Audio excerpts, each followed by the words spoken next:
This is the GoPro Max, and it's GoPro's second attempt at a consumer-level 360 camera.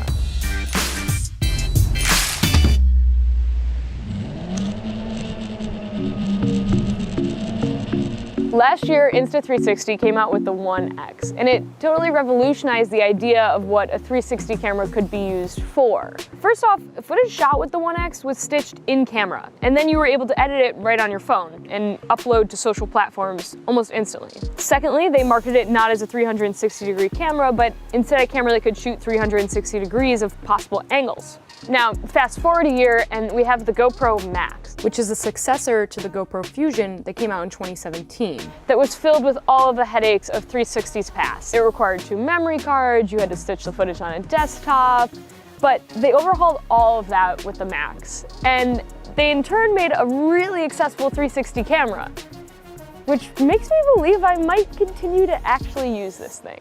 We ride, we ride, we ride, we ride, we ride. This is the widest angle GoPro's made. This is the wide. The GoPro Max has dual 180-degree lenses that shoot 16.6 megapixel 360-degree photos, 5.5 megapixel single lens, or GoPro is calling Max Super View photos, and the super cool 6.2 megapixel panoramic photos called Power Panos. Video-wise, you have 1440p 60 video with a single lens and 5.6K 30 spherical video, just like the Insta360. There are mics on all but one side, and it shares the same super satisfying rubber buttons and button layout as the Hero 8. On the bottom, you have these new stowable mounting prongs, which, bless, you no longer need that housing, which I somehow always manage to forget anyways, and it also makes it compatible with all GoPro mounts. The touchscreen on the Max is a bit smaller than the touchscreen on the back of the Hero, but its menu system is identical. The big plus here is if you're vlogging or taking a selfie, you can see yourself, much like on the DJI Osmo Action, because, well, there's lenses on both sides. The Max is waterproof up to 16 feet, but that proofing is merely for protection at this point. GoPro claims that it's really difficult to stitch underwater footage, but they are promising some sort of waterproof housing in the future. The screen is super responsive, but you can't scroll around your frame in 360 mode since the screen has swiping gestures such as swiping down to reach the main menu. You can, however, switch between lenses, but only while not recording. Once you hit that record button, the screen has no functionality, other than just being a viewfinder to the lens that you chose before rolling. The image on the screen will, however, stay level with the horizon no matter which way you turn the camera, and it does so with almost no noticeable lag. If you lean into that warped, super fisheye look that only a 360 camera could give you, the footage is sick. Skin tones are true to life, and it's not afraid to overexpose the highlights a bit. I prefer this to the flatter color grade of the 1X, especially for users who won't be color correcting. And hell, even if you are color correcting, I find that the Max and the 1X have very little latitude in the coloring process. Now, if you're only going to be sharing these photos on social platforms that you're going to look at on a phone, who cares? But for a camera that costs $500, I hope it's going a little further than that. The Max's 360-degree video is stabilized in software. It bobs up and down as you'd expect when walking, and it can be really jittery, especially at night. The stitching is most noticeable at the top and the bottom of the frame. And since most of GoPro's mounts typically have a wider base than the camera itself, there's almost always a bit of artifact from the mount in the footage. Overall though, once you export the 360-degree footage, the stitch is pretty clean. The audio, however, is probably the best I've seen on a camera this size. The wind reduction can add a lot of compression, and enough wind, it can sound like, well, this. Guys, when I say it's windy out, it's like actually very windy out. I am about to blow over. This might make some really good footage as I fly away. But when you're not in 25-mile-an-hour wind, it actually reduces the sound of wind while prioritizing voices. So while hiking with Alex, I loved that the GoPro picked up on the crickets and footsteps, while also keeping our voices at the forefront no matter where the camera was in space.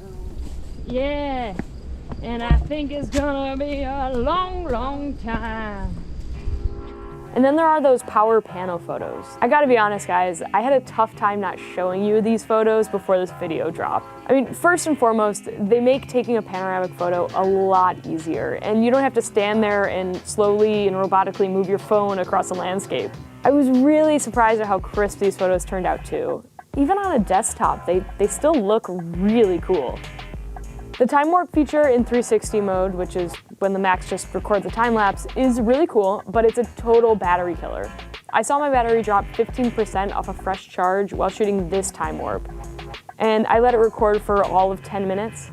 I think it would help if the screen would go off a bit sooner while shooting these to save some battery. Otherwise, the battery performance is on par with the Hero 8, even though it is a different battery. So yes, you will need to buy extra spares if you plan on heavy use. I was able to get through a full day of heavy use using 2 of these batteries. 360 cameras are only accessible though if you can do something with the footage. So the software has to be sound. And GoPro's app makes it really easy to edit this footage. The Max uses the same GoPro app as the Heroes. Now, I'm no stranger to keyframes, but I think even a casual, non-video director from TheVerge.com could edit the Max's 360 footage.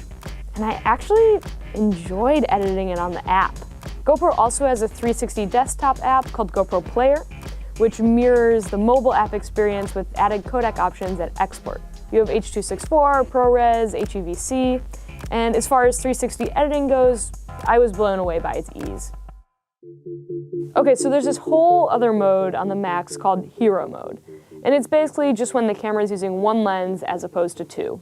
It has more mic controls, and it even boasts GoPro's most stable video called Max Hyper Smooth, and it also has their widest field of view called Max Super View. But I gotta be honest, while it does sound good and the footage is stable, the fact that it maxes out at 1440p 60 is noticeable, especially in how much smoothing is being done when the subject is close to the camera. I also noticed the camera struggled to keep the footage level with the horizon, choosing to instead focus on keeping the footage stable. So when climbing down this trail, which to be fair is a slanted surface, the horizon kept tilting further and further from level to almost a dizzying point. GoPro has become a household name. I mean, they're spec'd out, durable, tiny, portable beasts of cameras. And the Max is no different. And while the Max has great features such as Power Pano, it also has great hardware and a really good touchscreen. But for me, it came down to the ease of use of the app that made me want to keep using this thing. 360 footage used to mean high-end equipment and tons of headaches in post, and that always pushed me away from using it. But when you put all of that into the form factor of a GoPro, a workflow I've been using for years, it's way more approachable. Now, is all of that enough to make this thing more than a novelty camera that will ultimately end up in my forgotten tech bin in my basement? Time will truly tell. But it is the most fun and user-friendly 360 camera I have used to date. And I'm excited to see this thing get spec'd out. 4K Hero mode, please. All right, so for $4.99, you can pre-order a Max today. They start shipping on October 24th and they'll be on shelves October 27th. The 360 space is getting kinda nuts, and the 1X versus the Max deserves its whole own video, so I guess I'll see you guys next time.